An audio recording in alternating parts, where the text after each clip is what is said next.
By now, if you've spent any time on my website, you've probably figured out that I flew helicopters in the United States Navy.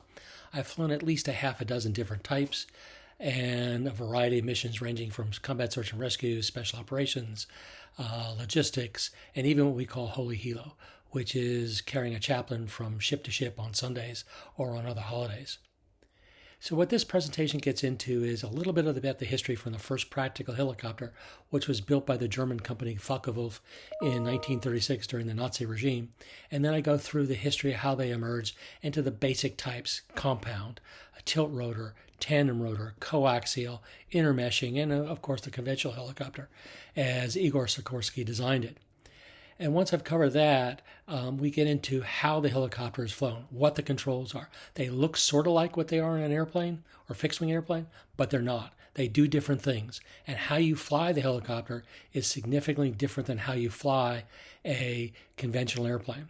So it's easy, strangely enough, because I've done this, is to go from helicopter to fixed-wing than it is to go from fixed-wing back to helicopter.